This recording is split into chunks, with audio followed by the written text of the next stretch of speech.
Hey everybody, how's it going? Well, I am here at the derailment site just west of Tehachapi, and as you can see, it is all cleaned up. The last video I did from here was of them scrapping, finishing up the auto rack and scrapping the tank car. It's all flattened out and cleaned as well as it's going to be cleaned, I suppose. I've had quite a few people ask me about the remediation of this and whether or not the railroad is going to do this. Someone mentioned that Holcher, whether they were going to do it. I don't know what all Holcher does, but I've never known them to do anything. But derailment cleanup, they're the ones that brought the cars down from up there. They're the ones that scrapped it. I don't know that they do environmental remediation. Maybe they do, maybe they don't. I don't know. I don't know if they will do any remediation here. They did make some changes to the landscape, so let's flip this around and see what it looks like around here now. Okay, this is the area where the cars were, the majority of them. The tank cars were actually down that way a little bit, and the auto rack was right up here. You can see the drag marks where they dragged it down, along with some of the other well cars.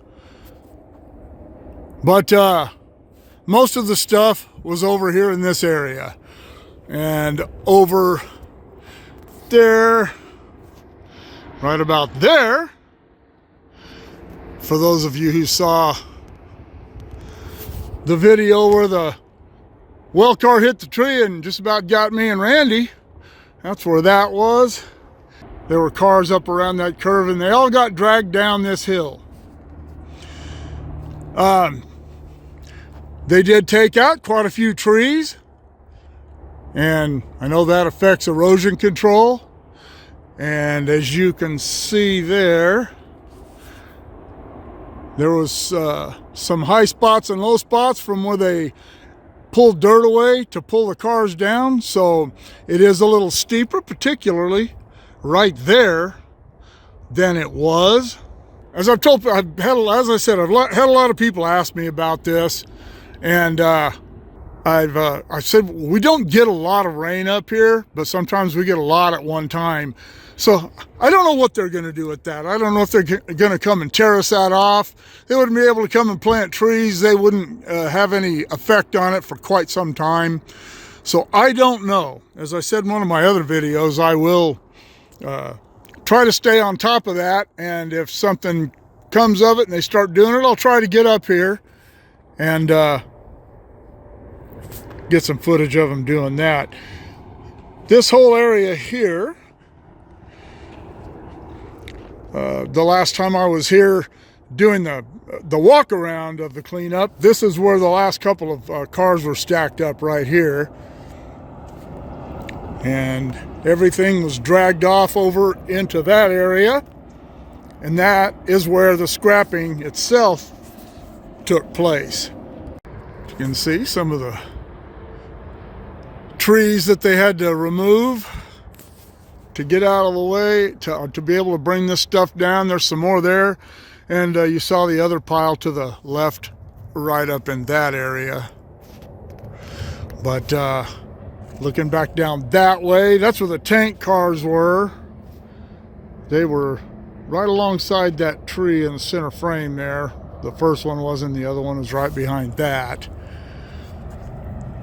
And they dragged once they scrapped the cars, they dragged all the material down that way and piled it up and hauled it off from there.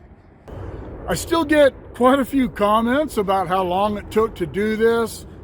Some are just in the form of questions, some are in the form of statements. And I explained through the videos what was going on while all that was going on. So it was obvious that some of the people that made these statements didn't watch all the videos. But I will go through it from the beginning. When this derailment happened, a few of the cars remained up top in that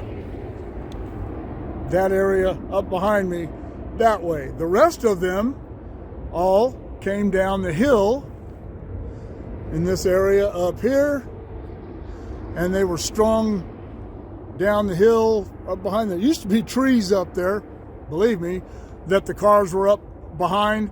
But the thing was that almost all of those cars were off of railroad property. There's a fence up there in the trees, but you can't see it. But that's the end of railroad property. It's about 50 feet down the hill, if that far. And once the cars got past that, they're no longer on railroad property. 2 years ago, they would have been on Loop Ranch property, but the Loop Ranch sold to a nature conservancy about 1.5 years ago, and now they own all this land and are in charge of it. And the United States Department of Fish and Game manages this area. So they had to wait for the permits from both of them, from the Conservancy and from the Department of Fish and Game, before they could do anything at all up here. The vandals and the thieves, they don't wait for people's permission. They were up here taking the cars out of the auto rack almost immediately. And as you saw in one of the videos that I did, well, I'll get to that in a second. But the first day of cleanup, I was up here. Holcher was very accommodating, let me know what was going on. Told me, hey, be here first thing tomorrow morning. We're going to be here again. When I showed up at 7 o'clock the next morning, their equipment had been vandalized or broken into, and batteries, cables, stuff like that stolen. And they had, the day before, if you'll go back and watch the first video, the first day of cleanup, that video, they dragged all of the cars. They dragged the auto rack down the hill and then used an excavator and a chain to drag all the cars that were left. The thieves had already removed 4 of the cars, and there were 15 in there altogether. So they pulled all the rest out with the excavator and stuck them right over here. They started stacking them up behind me here and behind me here.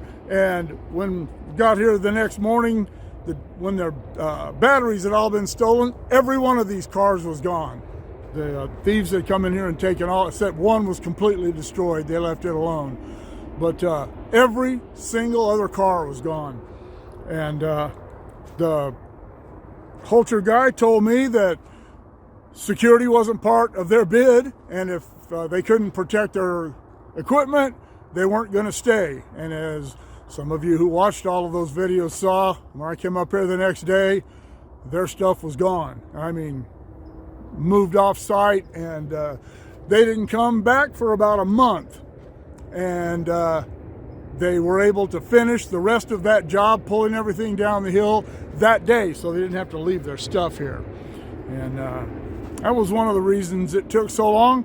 I was told the second day of cleanup that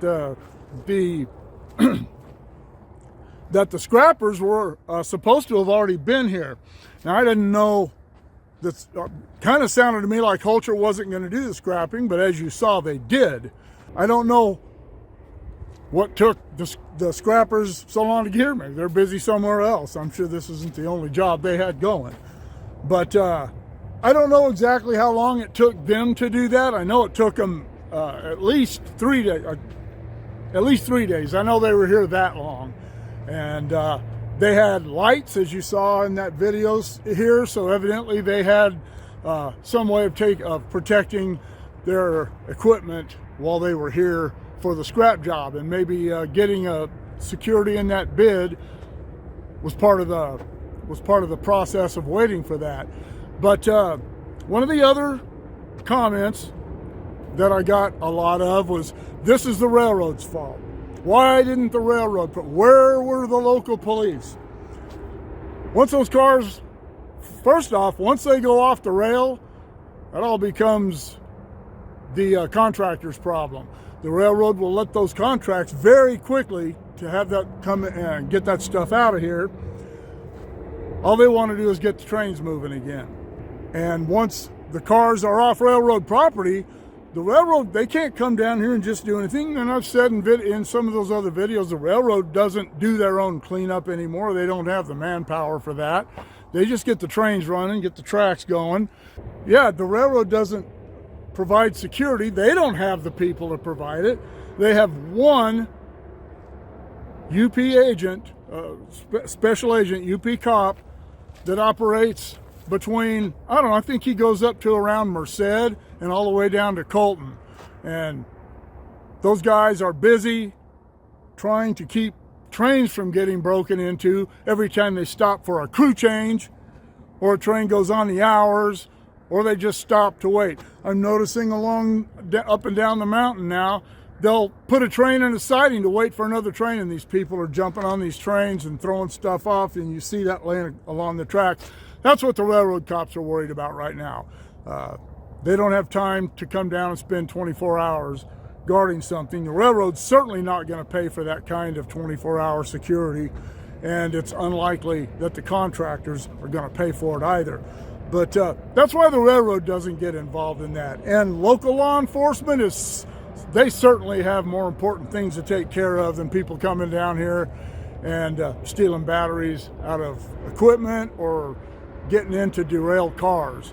Law enforcement has it tough enough right now as it is, and they don't have time to dedicate to problems that don't concern people being involved in crimes. So anyway, that's my take on it. That's my explanation. I know I may have come off a little harsh a couple of times to people this morning.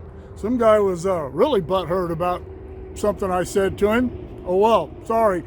But I really probably 20 times that I explained to people why the railroad didn't provide security. And I did it in the videos, so a lot of those people obviously didn't watch all the videos or didn't see any of the other comments. Oh well, it is what it is. I try to be nice, but I'm only human. I get frustrated too. So anyway, the cleanup is done.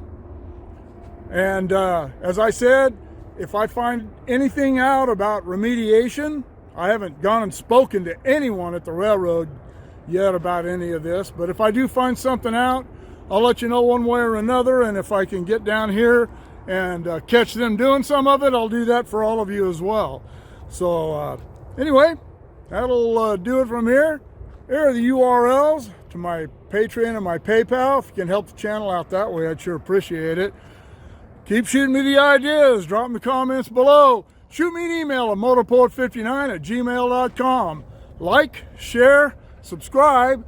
Click on the bell if you want to be notified of future content. And we'll see you all later.